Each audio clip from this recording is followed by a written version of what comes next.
Hello दोस्तों, आप देख रहे हैं डॉट 24 और आज हम हैं उत्तर प्रदेश के ज़िला सिद्धार्थनगर के। और आज हम बात करेंगे उत्तर प्रदेश के चुनाव 2022 के बारे में। जैसा कि आपको मालूम है कि आज हो सकता है इलेक्शन कमिश्नर 5 राज्य के चुनाव की घोषणा कर दे और उसके बाद चुनाव का सियासी पारा बहुत तेज़ी से चढ़ेगा और देखना है कि इस मरतबा चुनाव किस करवट पर बैठता है। हमारे साथ इस वीडियो में बात करने के लिए राष्ट्रीय लोकदल के जिला अध्यक्ष सजाउद्दीन उर्फ पन्नू हैं। जानेंगे उन्हीं से आरएलडी की क्या पोजीशन है, सपा प्लस की जो गठबंधन है क्या है। सर, आपका हमारे चैनल में बहुत बहुत स्वागत है। शुक्रिया। अभी हाल ही में आपने राष्ट्रीय लोकदल ज्वाइन की। जयंत चौधरी का जो रिकॉर्ड रहा है, किसानों की पार्टी रही है, चाहे चौधरी अजीत सिंह हो, चौधरी चरण सिंह हो, पश्चिमी उत्तर प्रदेश के कुछ ज़िलों में चाहे बागपत हो, कन्नौज हो और अलीगढ़, उसमें आरएलडी का अच्छा खासा उपज रहा। तो आप उसको पूर्वांचल में किस तरह पार्टी का विस्तार करेंगे? पार्टी का विस्तार जो है, जैसे हमने 19 साल 20 साल संगठन में काम किया है और हम जो है संगठन बना करके पार्टी को आगे बढ़ाएंगे। जितनी भी पार्टियां थी पहले जीरो से ही हीरो हुई हैं। बसपा थी, वो एक सीट भी नहीं पाती थी पहले, लेकिन माननीय काशीराम ने मूवमेंट को आगे बढ़ाया। बसपा कई 4 बार बहन जी मुख्यमंत्री बनी और जो है माननीय मुलायम सिंह जी यादव जी जो है जनता दल से आए, उन्होंने पार्टी खड़ा किया, उनके लोगों ने मेहनत किया और समाजवादी पार्टी आज अच्छे लेवल पे खड़ी हो गई है। तो पहले छोटे से ही बड़ा होता है। हमारी पार्टी तो पच्छा में है ना, हम यहाँ भी अपने मिशन को बताएंगे, जाएंगे। और जिस तरह जो है किसानों के बीच में माननीय हमारे पार्टी के मुखिया जयंत चौधरी जी ने मेहनत किया है, हम लोग भी जा कर के एक टीम बना करके पूरे ज़िले में मेहनत करेंगे और लोगों को पार्टी के बारे में बताएंगे। आपने बीएसपी में लगभग 15 सालों तक काम किया, तो आपने बीएसपी की विचारधारा से प्रेरित होकर आपने उस पार्टी को ज्वाइन किया था। तो आपने बीएसपी को क्यों छोड़ दिया और आपने आरएलडी ही को क्यों चुना? बीएसपी में 15 साल है। बीएसपी में हमने जो है 2002 में हमने ज्वाइन किया बीएसपी। मैं कई पदों पर रहा, जो है विधानसभा और सेक्टर में भी था, विधानसभा में भी था, जिला में कई पदों में था। लेकिन जो है बीएसपी अपने विचारधारा से हट गई। मान्यवर काशीराम साहब और भीमराव अंबेडकर साहब की विचारधारा से हट गई, इसलिए हमने बीएसपी जो है छोड़ दिया कि बीएसपी अब विचारों की पार्टी नहीं रह गई है। बीएसपी एक दुकान बन चुकी है। क्या कृषि कानून, जिस तरह से 1 साल तक किसानों ने प्रोटेस्ट किया, उसके बाद माननीय प्रधानमंत्री ने उस काले कानून को वापस कर लिया, तो क्या पूर्वांचल में छोटे किसानों के लिए वो मुद्दा बन सकता है चुनाव में? या फिर वो किसान जिस तरह उन्होंने 2014 में, 2017 में, 2019 में जिस तरह बीजेपी ने परफॉर्मेंस किया उत्तर प्रदेश में, क्या उसको रिपीट कर पाएगी? जी, बीजेपी नहीं रिपीट कर पाएगी, लेकिन किसान अब जान चुका है कि मेरा हितैषी कौन है, कौन पार्टी मेरी हितैषी है, कौन मेरा हितैषी है। माननीय जयंत चौधरी जी ने किसानों के साथ कम से कम 190 मीटिंग किया है और उसके बाद किसानों के साथ लोहा लेकर के खड़े रहे, तभी किसान जो है इतना दिन तक 1 साल से ज़्यादा खड़े रहे जो है प्रोटेस्ट में। कृषि कानून एक बहुत बड़ा मुद्दा हो सकता है, लेकिन जो डाटा उत्तर प्रदेश का कि जो यहाँ किसान है, सिर्फ 6% किसानों को एमएसपी पर ही खरीदारी हो सकती है। तो हम क्यों नहीं देखते हैं जिस तरह पश्चिमी यूपी में गन्ने की बढ़ोतरी को लेकर वहाँ प्रोटेस्ट होता है, कृषि कानून के खिलाफ प्रोटेस्ट हुआ, तो पश्चिमी पूर्वांचल में क्यों नहीं एमएसपी के लिए प्रोटेस्ट होता है? किसान यूनियन क्यों नहीं इस तरह आगे बढ़कर? किसान यूनियन यहाँ थोड़ा सा जो है नॉर्मल है, लेकिन उनको जो है हम जैसे युवा चल करके तेज करेंगे और अगली बार कोई प्रोटेस्ट होगा तो यहाँ के लोग भी ज़्यादा से ज़्यादा संख्या में जो है भाग लेंगे, हिस्सा लेंगे, अपनी हिस्सेदारी जो है जताएंगे।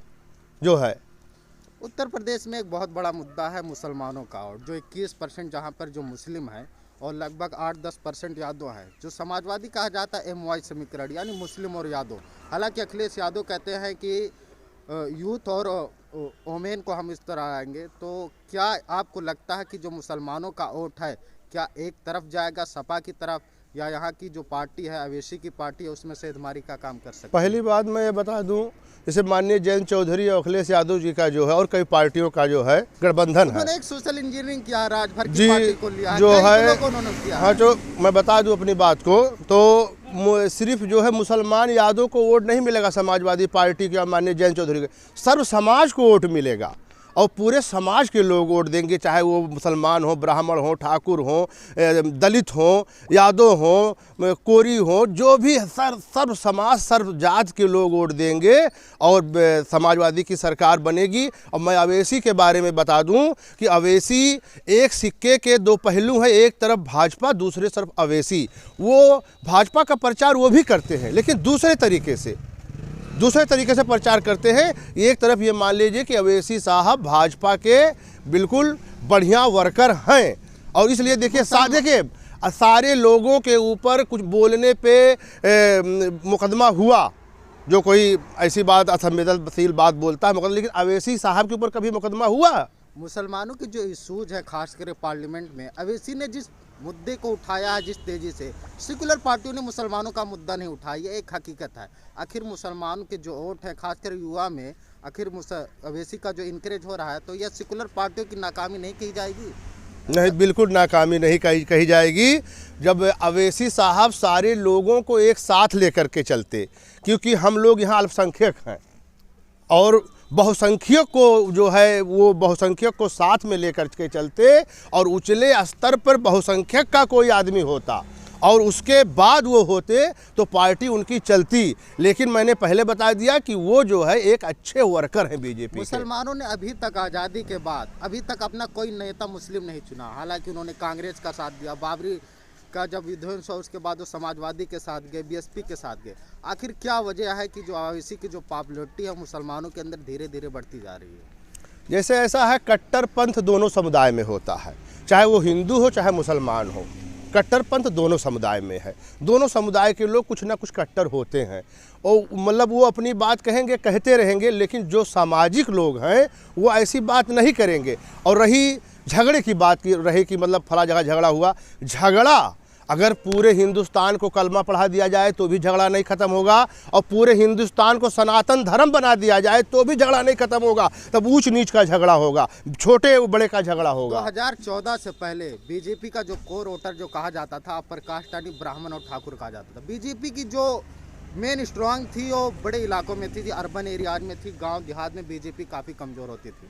हालांकि उसके बाद जो उन्होंने जो सोशल इंजीनियरिंग किया, जिस तरह उन्होंने ओबीसी में यादव को छोड़कर अपने साथ कुशवाहा कर लिया, पाल कर लिया, कुर्मी जात उनके साथ आ गए, और जहाँ तक कि एससी कम्युनिटी में है, जाटो समाज छोड़कर उन्होंने निषाद कोयरी को अपने साथ कर लिया। तो जो बीजेपी ने जो एक समीकरण बनाया खास करके छोटी जातियों में, आज 40 से 42% वोट जो बीजेपी को जो मिल रहा है, आप उसको कैसे टैकल करेंगे खास करके छोटी जातियों में? छोटी जातियों का ये है कि इस बार जो है छोटी जातियों में उनकी घुसपैठ जो है ख़त्म हो चुकी है। हाँ, कुछ वोट पाएंगे, ये नहीं कह रहा हूँ नहीं पाएंगे, लेकिन जिस तरह अगली बार वो वोट पाएंगे इस तरह वो वोट नहीं पाएंगे, क्योंकि हम लोग गांव में जाते हैं, देखते हैं, पूछते हैं।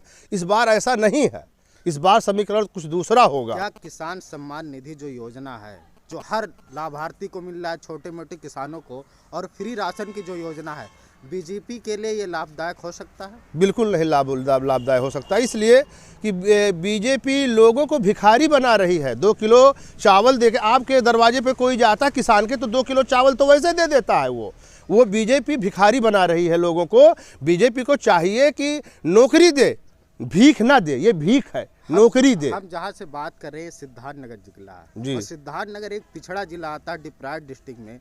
तो यहाँ की जो रोजगार है, जो रोजगार के मुद्दे हैं खासकर युवाओं के लिए, उनको पलायन करना पड़ता है, मुंबई, दिल्ली और कोलकाता जैसे शहरों में जाना पड़ता है। तो क्या युवाओं के लिए बेरोजगारी का एक मुद्दा है इस चुनाव में? हाँ, ये मुद्दा बेरोजगारी का मुद्दा है। सरकार माननीय अखिलेश जी की अगर बने तो यहाँ रोजगार का जो है व्यवस्था करें, वो ऐसी रोजगार लगाएं ताकि जो है लोगों को दिल्ली बम्बई ना जाना पड़े, रोजगार उसको यहीं सिद्धार्थनगर में मिले या अगल बगल ज़िले में मिले तो वो ज़्यादा बेहतर रहेगा। आपसे आखिरी सवाल यह है कि बीजेपी अभी तक पूरे चुनाव में, पीएम काफ़ी दिनों से यहाँ पर आए, काफ़ी चीज़ों का उद्घाटन कर रहे हैं, उन्होंने एम्स का उद्घाटन किया, नहर का भी उद्घाटन किया। अभी उनके पास एक बहुत बड़ा मुद्दा है राम मंदिर का। राम मंदिर का जो है काम चल रहा है, विश्वनाथ कॉरिडोर जो काशी मथुरा का मंदिर है उसका कंप्लीट हो सका है। अभी हाल ही में चीफ मिनिस्टर योगी आदित्यनाथ ने कहा कि मथुरा में जो श्री कृष्ण जी जन्मभूमि है उस पर हम मंदिर बनाने का काम करेंगे। तो क्या एक जो चुनाव है ये धार्मिक की तरफ नहीं बढ़ रहा है? क्या हिंदू उसकी तरफ, देखिए, जो सनातन धर्म के लोग हैं वो जानते, अब जान गए हैं, उनको वो जान गए हैं कि देखिए, या कोई मुसलमान हो उसको मस्जिद से रोजी रोटी नहीं मिल सकती है, और या कोई सनातन धर्म का है तो उसको मंदिर से रोजी रोटी नहीं मिली, उसको काम करना पड़ेगा रोजी रोटी के लिए। तो लोग जान चुके हैं कि मंदिर और मस्जिद से कुछ नहीं होना है। अगर सरकार अच्छा काम करेगी, हमको नौकरी देगी। देखिए, आज वार्ड बॉय का नौकरी निकला है और ज़्यादा से ज़्यादा 80 सीटें हैं।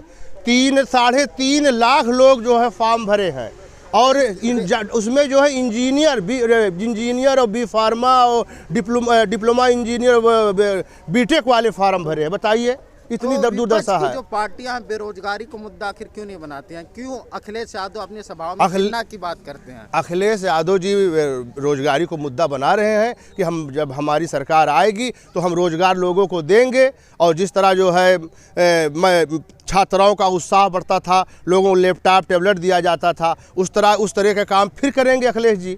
लेकिन वो अपनी सभा में जिन्ना की बात कर रहे हैं। जिन्ना की बात इसलिए कर रहे हैं कि पहले दूसरे पार्टी के लोग जिन्ना की बात कर रहे थे, उसको वो डिफेंस करके वो बता रहे हैं कि जिन्ना की बात ना करके देश की बात की जाए, प्रदेश की बात की जाए। हमको पाकिस्तान क्या देगा, जिन्ना क्या देंगे?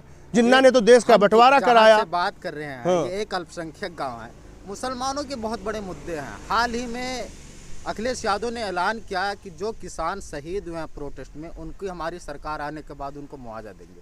आप देखेंगे CNRC का जो प्रोटेस्ट हुआ 20 दिसंबर 2020 में 22 लोगों की जान चली गई। तो क्या उस जो CNRC में जिन मुसलमान युवकों की जान गई है, क्या उत्तर प्रदेश में चुनावी मुद्दा होगा? CNRC के देखिए, अखिलेश जी ने भी एक दिन जो है उसके लिए निकले थे, उनके लोग जो है उस पर प्रोटेस्ट किए थे, और एक ही दिन किए थे। लेकिन और पार्टियां तो बिल्कुल नहीं, कि कुछ कांग्रेस ने किया था, लेकिन और पार्टियां जैसे बसपा ने तो बिल्कुल नहीं, अपने बल्कि कार्यकर्ताओं को मना कर दिया। लेकिन अखिलेश जी की सरकार बनेगी तो उन लोगों को भी मुआवजा देंगे, जैसे किसानों को मुआवजा देंगे वैसे उनको भी मुआवजा देंगे। मुसलमानों के जो इशूज़ हैं, क्या उनके कुछ पार्टिकुलर इशूज़ हैं, या जो पार्टियों के इशूज़ हैं वही मुसलमानों के इशूज़ हैं? देखिए, ऐसा है कि मुसलमान जो सेकुलर मुसलमान हैं, उनके वसूल ये हैं कि भाईचारा बना करके जो है हम लोग साथ साथ रहें, ना करके कट्टरपंथ हो करके रहें। जो है इसमें माइनॉरिटी का नुकसान है, क्योंकि हम यहाँ अल्पसंख्यक हैं, बहुसंख्यक नहीं हैं। इसलिए चाहिए कि आप पत्रकार हैं, आपको भी चाहिए कि लोगों से ऐसा सवाल करें ताकि जो है मतलब दूरी ना बढ़ने पाए। जैसे भाजपा ने हिंदू मुसलमान के बीच में एक खाई जो है बना दिया था, उसको समाजवादी पार्टी ने धीरे धीरे पाट करके कम कर दिया है। तो आप लोग भी ऐसा सवाल करें, वो खाई बड़ा ना हो, छोटा रहे। हम तो जनता के इशूज उन्हीं के मुद्दों को उठाते हैं। आपसे आखिरी सवाल यह है कि कितनी सीटें दे रहे हैं आप सपा प्लस गठबंधन को? सपा गठबंधन को 350 सीटें जाएंगी। 350 सीटें जाएंगी। तो 50 सीटें किसको जाएंगी? 50 सीट में सब रहेंगे, उसी में कांग्रेस रहेगी, उसी में बीजेपी रहेगी, उसी में जो है सारे लोग रहेंगे। अभी तक सपा ने हाँ। अलायंस किया है, लेकिन अभी टिकटों का बंटवारा नहीं हुआ है। क्या आपको लगता है जब टिकट का बंटवारा होगा तो जिनको टिकट नहीं मिला हो दूसरी पार्टी में भागेंगे और सिर्फ पटौल होगा पार्टी में? नहीं, बिल्कुल नहीं भागेंगे। जो भाई जो विचारधारा से लोग जुड़े हुए वो बिल्कुल नहीं भागेंगे। भाई एक आध लोग तो भाग सकते हैं, उसमें तो उनको रोका नहीं जा सकता है, लेकिन ज़्यादा से ज़्यादा संख्या में कोई नहीं भागेगा, कि सारे लोग विचारधारा से जुड़े हुए हैं। आपका हमारे साथ बात करने के लिए बहुत बहुत शुक्रिया। दर्शकों, अगर आपने हमारे चैनल को अभी तक सब्सक्राइब नहीं किया तो प्लीज़ सब्सक्राइब कर लें, और लाइक और बेल आइकन का बटन दबाना ना भूलें। यूपी से जुड़ी हर खबरें देखने के लिए हमारे चैनल को विजिट करें और सब्सक्राइब करें। धन्यवाद, शुक्रिया।